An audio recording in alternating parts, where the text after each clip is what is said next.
این است که در حوزه ممکنه اختلاف نظر وجود داشته باشه در مسائل گوناگون. در مسائل علمی که اختلاف نظر هست، در مسائل جهتگیری‌های فکری که اختلاف نظر هست، در زمینه‌های سیاسی هم اختلاف نظر ممکنه باشه. این اشکال نداره. اختلافات رو باید مدیریت کرد. مواظب باشید اختلاف نظرها به درگیری و تشنج و ناخن زدن به چهره یکدیگر نیندازید. ما در گذشته در سنت و حوزه‌های خودمون داشتیم. حالا من آخرین موردش رو که بخوام عرض بکنم، مرحوم مجتبی قزوینی رضوان الله علیه ملای برجسته بزرگی بود، ضد فلسفه و عرفان در مشهد. بنده خودم جزو ارادتمندان ایشون بودم و هستم. مرد واقعا بزرگی بود، اما ایشون سلیقه علمیش این بود، درست ضد فلسفه و ضد عرفان. کتاب هم در این زمینه نوشته بود، تدریس هم میکرد. جزش برجسته ترین شاگردای مرحوم آمیز مهدی اصفهانی بود. خب امام بزرگوار مغز فلسفه و عرفان بود، لب فلسفه و عرفان بود. خب اینا خیلی با هم فاصله دارن، یعنی درست به کلی در دو نقطه دو قطب یک طیف قرار دارن. وقتی که مبارزات شروع شد و امام نشون داد که رهبر این مبارزه است، امام از روزهای اول مبارزه این رو اثبات کرد.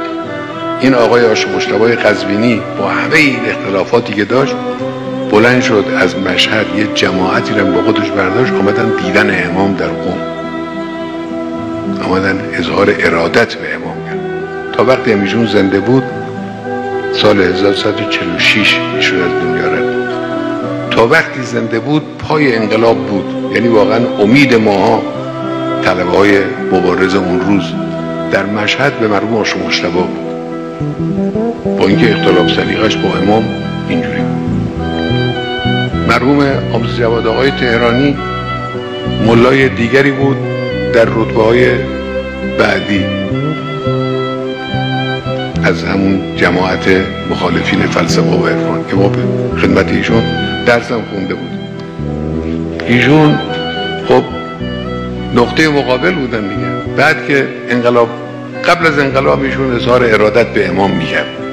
من خودم از ایشون شنیده بودم اظهار ارادت و علاقه به امام رو قبل از پیروزی انقلاب. بعد از پیروزی انقلاب آدم بلند شد رفت جنگ. پیرمرد 70-80 ساله بلند شد رفت لباس بسیجی پوشید، پای خمپاره و مشغول جنگ شد. یعنی اینجور ما آدمای اینجوری داشتیم.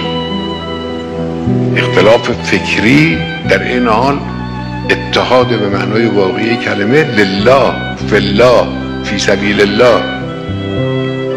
در قدیم هم داشتیم. مرحوم صاحب حدائق اخباری، البته اخباری واقعا ملا، صاحب حدائق واقعا ملاست، و مرحوم آقا باقر بهبهانی اصولی متمحض قح اصول و در واقع زنده کننده اصول در یه باره از تاریخ حوزه های علمیه ما.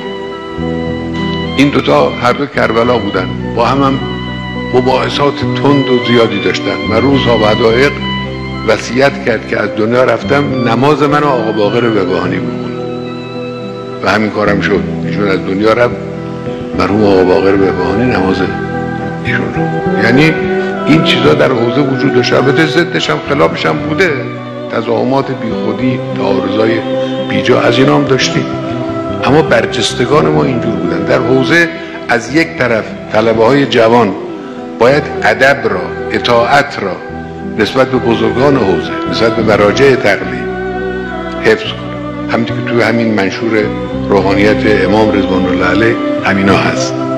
اون بزرگان حوزه هم باید حلم را و تحمل رو نسبت به جوانها در نظر داشته باشن. از یک طرف حلم و تحمل لازم